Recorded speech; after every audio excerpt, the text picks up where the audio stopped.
शहजाद अकबर ने पाकिस्तान के 24 करोड़ अवाम को और बरतानिया के इदारों को, नेशनल क्राइम एजेंसी को और बरतानिया के होम डिपार्टमेंट को इमरान खान की सरपरस्ती में चूना कैसे लगाया। ये लॉलीपॉप दिया गया साबिक वजीर आजम इमरान खान की तरफ से एसेट रिकवरी यूनिट बनाते हुए शहजाद अकबर की नेशनल क्राइम एजेंसी के हुकाम के साथ मुलाकात होती है। लेकिन मलिक रियाद हुसैन के उस खुफिया डील के जरिए, उस खुफिया मुआहदे के जरिए वो पैसा पाकिस्तान को मिलने की बजाय मलिक रियाद हुसैन की पॉकेट में चला गया। और इस केस का सारा जो मास्टरमाइंड था इमरान खान की सरपरस्ती में, वो मिर्जा शहजाद अकबर थे। आजाद डिजिटल के साथ मैं हूं इमरान वसीम। ऐसे आज के प्रोग्राम में जो खबर आपके साथ हम शेयर करने जा रहे हैं वो खबर यह है कि साबिक वजीर आजम इमरान खान की सरपरस्ती में पाकिस्तान तहरीक इंसाफ के रहनुमा मिर्जा शहजाद अकबर, जिन्हें इमरान खान साहब ने हुकूमत संभालने के बाद, वजीर आजम पाकिस्तान का मनसब संभालने के बाद एक बड़ी अहम जिम्मेदारी सौंपी थी। उस जिम्मेदारी पे शहजाद अकबर ने पाकिस्तान के 24 करोड़ अवाम को और बरतानिया के इदारों को, नेशनल क्राइम एजेंसी को और बरतानिया के होम डिपार्टमेंट को इमरान खान की सरपरस्ती में चूना कैसे लगाया, धूल कैसे झोंकी गई पाकिस्तान के 24 करोड़ अवाम की आंखों में। तो यह कहानी शुरू होती है नाजरीन फरवरी 2019 से। Asset recovery unit Imran Khan की तरफ से बना दिया जाता है। शहजाद अकबर को एसेट रिकवरी यूनिट का सरबराह बनाया जाता है और उसमें बताया जाता है, दावा यह किया जाता है कि इस प्लेटफॉर्म के जरिए, जिसको शहजाद अकबर रन करेंगे, जिसको शहजाद अकबर चलाएंगे, इस प्लेटफॉर्म के जरिए जो पाकिस्तान का लूटा हुआ पैसा है, जिसे बैरून मुल्क ले जाया गया है, उस लूटी हुई दौलत को पाकिस्तान वापस लाया जाएगा। यह लॉलीपॉप दिया गया साबिक वजीर आजम इमरान खान की तरफ से एसेट रिकवरी यूनिट बनाते हुए और मिर्जा शहजाद अकबर को इस प्लेटफॉर्म का सरबराह बनाते हुए। अब होता क्या है कि फरवरी 2019 में शहजाद अकबर बरतानिया जाते हैं। बरतानिया में शहजाद अकबर की नेशनल क्राइम एजेंसी के हुकाम के साथ मुलाकात होती है, बल्कि मुलाकात नहीं, कई मुलाकातों के अदवार होते हैं। उसके बाद मई के महीने में Shahzad Akbar asset recovery unit की एक आम शख्सियत के जरिए, जिनका नाम है ज़ियाउल मुस्तफ़ा नसीम, उनके साथ एक मर्तबा फिर इंग्लैंड का बरतानिया का दौरा करते हैं। और इस दौरे में शहजाद अकबर की एनसीए के डीजी के साथ मुलाकात होती है, बरतानिया के होम डिपार्टमेंट के जो सेक्रेटरी हैं उनके साथ मुलाकात होती है। और इन मुलाकातों का नाज़रीन नतीजा कब सामने आता है कि जब 6 नवंबर 2019 को शहजाद अकबर हुकूमत पाकिस्तान के बिहाफ पर नेशनल क्राइम एजेंसी बरतानिया के साथ एक खुफिया मुआहदा साइन करते हैं, सिग्नेचर करते हैं। उस मुआहदे में नाज़रीन यह लिखा जाता है कि जो क्राइम प्रोसीड की रकम है वो बरतानिया से हुकूमत पाकिस्तान को दी जाएगी। लेकिन यहीं पे इसी खुफिया मुआहदे पे दस्तखत करते हुए शहजाद अकबर ने एक चालाकी की। जो इमरान खान और बुशरा बीबी साहबा के खिलाफ 190 मिलियन पाउंड का जो मुकदमा है, जिसमें इमरान खान एक्यूज हैं, बुशरा बीबी एक्यूज हैं, शहजाद अकबर एक्यूज हैं, मलिक रियाद हुसैन एक्यूज हैं, मलिक रियाद हुसैन की फैमिली के लोग एक्यूज हैं और शहजाद अकबर के साथ ज़ियाउल हसन मुस्तफ़ा नसीम भी इस 190 मिलियन पाउंड केस में मुल्जमान की फहरिस्त में शामिल किए गए। क्यों शामिल किए गए कि जब यह खुफिया मुआहदा नवंबर 2019 में साइन किया गया, उसमें यह लिखा गया कि 190 मिलियन पाउंड की वो रकम मलिक रियाद हुसैन की, जो कि पाकिस्तानी शहरी हैं, बरतानिया में पकड़ी जाती है। उस रकम की कोई वजाहत मलिक रियाद हुसैन और उसके फैमिली के मेंबरान, फैमिली के अरकान, बरतानिया के हुकाम को, नेशनल क्राइम एजेंसी को उस पैसे की कोई वजाहत नहीं दे सकते। तो मुआहदा यह होता है कि यह रकम बरतानिया की जानिब से उस खुफिया मुआहदे के तहत हुकूमत पाकिस्तान को लौटाई जाएगी, हुकूमत पाकिस्तान को वापस की जाएगी। लेकिन मिर्जा शहजाद अकबर करते ये हैं कि उस मुआहदे में जो अकाउंट दिया जाता है वो हुकूमत पाकिस्तान का अकाउंट देने की बजाय जो मलिक रियाद हुसैन ने सिंध के अवाम की 16,000 एकड़ के एवज जो 460 अरब सुप्रीम कोर्ट के रजिस्ट्रार के अकाउंट में जो जमा करवाने थे, हुकूमत पाकिस्तान का अकाउंट देने की बजाय उस मुआहदे में सुप्रीम कोर्ट के रजिस्ट्रार का अकाउंट यह कह के दिया जाता है कि यह हुकूमत पाकिस्तान का अकाउंट है। बरतानिया इस रकम को सुप्रीम कोर्ट के रजिस्ट्रार के अकाउंट में भिजवाएगा तो यह पैसा ऐसे ही होगा कि हुकूमत पाकिस्तान को रसीब हो गया। हालांकि नाज़रीन, हकीकत यह है कि वो पैसा बरतानिया से पाकिस्तान वापस तो आया, लेकिन मलिक रियाद हुसैन के उस खुफिया डील के जरिए, उस खुफिया मुआहदे के जरिए वो पैसा पाकिस्तान को मिलने की बजाय मलिक रियाद हुसैन की पॉकेट में चला गया। वो पैसा जो बरतानिया में पकड़ा गया, जिसका मलिक रियाद हुसैन और उसकी फैमिली के अरकान कोई एक्सप्लेन नहीं कर सके, कोई वजाहत बरतानिया के हुकाम को नहीं दे सके, पाकिस्तान में लुटाकर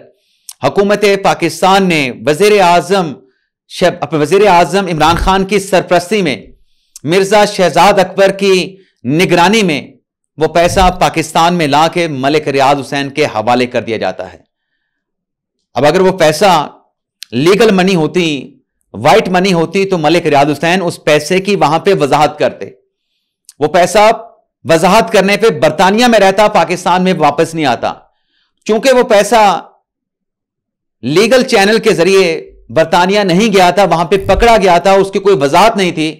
तो बरतानिया ने पैसा हुकूमत पाकिस्तान को दिया था। लेकिन वो पैसा वापस आके जब मलिक रियाज की पॉकेट में चला जाता है, मलिक रियाज के वाजबात के अकाउंट में एडजस्ट हो जाता है। और ये डील कब साइन होती है? 6 नवंबर 2019 को। अब आप जरा टाइमलाइन चेक करें कि नवंबर को यह मुआहिदा होता है और नवंबर में ही पैसा बरतानिया से पाकिस्तान वापस आ जाता है। अब उसके बाद इनको ख्याल आता है, मलिक रियाज हुसैन के इस 190 मिलियन पाउंड स्कैंडल के जो मास्टरमाइंड हैं, कि बरतानिया से पैसा ला के मलिक रियाज हुसैन की पॉकेट में कैसे डालना है। एसेट रिकवरी यूनिट के सरबराह शहजाद अकबर, जिनकी जिम्मेदारी थी कि लूटा हुआ पैसा हुकूमत पाकिस्तान के अकाउंट में वापस लेके आना है, वो ये करते हैं कि पैसा मलिक रियाज को दे देते हैं और फिर ये सारा मामला काबीना से, वफाकी काबीना से छुपाया जाता है। ना सिर्फ काबीना से छुपाया जाता है, जब इमरान खान साहब के हुक्म पे एसेट रिकवरी यूनिट का एक ऑफिस बनता है, एक प्लेटफॉर्म बनता है, उसमें इमरान खान की तरफ से जो इदारे शामिल किए जाते हैं, जिसमें नैब का इदारा था, जिसमें एफआईए का इदारा था, जिसमें स्टेट बैंक था, जिसमें एफबीआर था, इन तमाम इदारों को बेखबर रखा जाता है, लाइलम रखा जाता है कि एसेट रिकवरी यूनिट मलिक रियाज एनसीए के साथ कोई डील कर रहा है। इन तमाम कौमी इदारों को इस डील के हवाले से भनक नहीं पड़ने दी जाती और पैसा वापस आके मलिक रियाज हुसैन के वाजबात में एडजस्ट हो जाता है। और जब इनको यह पता चलता है कि यह आगे चल के कोई स्कैंडल बन जाएगा, कोई नैब का केस बन जाएगा, क्योंकि इसमें बदनीयती शामिल थी, काबीना से मामला छुपाया गया था, कौमी इदारों से मामला छुपाया गया था, तो फिर इसका हल यह निकाला गया, जो शहजाद अकबर का आफ्टर थॉट था, कि काबीना से इसकी मंजूरी ली जाए। तो 2 दिसंबर 2019 को इमरान खान साहब के प्रिंसिपल सेक्रेटरी आजम खान के स्टेटमेंट के मुताबिक, जो उन्होंने कमरा अदालत में अकाउंटेबिलिटी कोर्ट में रिकॉर्ड करवाया था कि जो काबीना का इजलास 3 दिसंबर 2019 को होना था, उस इजलास से एक दिन पहले 2 दिसंबर 2019 को शहजाद अकबर इमरान खान के साथ मुलाकात करते हैं कि ये जो एनसीए के साथ डील की गई है और वहां पर पाकिस्तान के अकाउंट के बजाय जो सुप्रीम कोर्ट का अकाउंट दे दिया गया है, इस मामले से अगर बचना है, अगर नैब के रेफरेंस से बचना है, एहतसाब से बचना है, तो काबीना से इसकी अप्रूवल करवा लें। और जब काबीना की अप्रूवल हो जाएगी तो फिर केस काबीना के खिलाफ बनना नामुमकिन हो जाएगा। तो अगले रोज 3 दिसंबर को यह मामला खुफिया मुआहदे का, इसकी काबीना से मंजूरी ले ली जाती है। और काबीना में किस तरीके से मंजूरी ली जाती है कि इस लेटर को, जो एनसीए के साथ डील फाइनल की गई है, जो मुआहदा किया गया है, इसको काबीना के अरकान देख नहीं सकते, इस मुआहदे को पढ़ नहीं सकते, सरबे मोहर लिफाफे में इसकी मंजूरी दी जाए। तो मंजूरी हो जाती है, लेकिन फिर भी नैब की कार्रवाई के, नैब के रेफरेंस से ना इमरान खान बच पाते हैं, ना बुशरा बीबी साहबा बच पाती हैं, ना शहजाद अकबर बच पाते हैं, ना मलिक रियाज हुसैन, उनकी फैमिली के अरकान बच पाते हैं। इमरान खान और बुशरा बीबी साहबा को तो 14 और 7 साल की सजा हो जाती है, लेकिन मिर्जा शहजाद अकबर इस केस में एब्सकॉन्डर हैं। इस केस में इश्तिहारी करार पा चुके हैं और यही स्टेटस मलिक रियाज हुसैन और उनकी फैमिली का भी है। अब आप ये अंदाजा करें कि ये जो मुकम्मल कहानी आपके सामने हमने रखी है, जिसके बारे में पाकिस्तान तहरीक इंसाफ ये प्रोपेगेंडा करती है कि इमरान खान साहब ने क्या फायदा हासिल किया। अल कादर ट्रस्ट के जरिए 190 मिलियन पाउंड के जरिए इमरान खान ने जाती तौर पे कोई फायदा नहीं उठाया। भाई वो पैसा ला के, जिस पैसे की वजाहत मलिक रियाज हुसैन उनकी फैमिली के लोग बरतानिया के हुकाम को नहीं दे सके और मायदे के मुताबिक वो पैसा हुकूमत पाकिस्तान को मिलना था और पाकिस्तान की सरकारी दस्तावेजात के मुताबिक वो डॉक्यूमेंट्स जो काबीना के एजेंडे के लिए इमरान खान को प्रपोज किए गए थे, इमरान खान की काबीना के इजलास में पेश किए गए थे, उन दस्तावेजात के जो आइटम नंबर 7 है, जो अपना उसका एजेंडा नंबर 7 है, 8 है, 9 है, उसके मुताबिक ये पैसा हुकूमत पाकिस्तान को मिलना था। लेकिन पैसा बरतानिया से तो आया, लेकिन मलिक रियाज हुसैन को मिल गया। अब जब पैसा मलिक रियाज हुसैन को मिलता है, उसके एवज फिर सैकड़ों एकड़ अराजी मिलती है, फरागोगी को मिलती है, इमरान खान बुरशा बीबी साहबा को मिलती है, उस पर फिर अल कादर ट्रस्ट बन जाता है। उस अल कादर ट्रस्ट पे अल कादर यूनिवर्सिटी बन जाती है। तो ये ओपन एंड शट केस है या नहीं कि आप एक हाथ से जिस शख्स को उसका बरतानिया में पकड़ा गया पैसा वापस लौटा रहे हैं, दूसरे हाथ से उससे सैकड़ों कनाल आप अराजी भी ले रहे हैं, तो क्या यह फायदा नहीं था? और इस केस का सारा जो मास्टरमाइंड था इमरान खान की सरपरस्ती में, वो मिर्जा शहजाद अकबर थे, जिन्होंने यह सारा खेल रचाया, पाकिस्तान के 24 करोड़ अवाम को धोखा दिया और बरतानिया के इदारे नेशनल क्राइम एजेंसी और उनके होम डिपार्टमेंट को भी धोखा दिया कि पैसा हुकूमत पाकिस्तान की जेब में जाने के बजाय मलिक रियाज हुसैन को लौटाकर उससे अपने माली बेनिफिट जो है वो हासिल कर लिए गए। तो ये नाज़रीन कहानी आपकी खिदमत में आज पेश करनी थी। आपसे इजाजत चाहते हैं। अल्लाह हाफिज।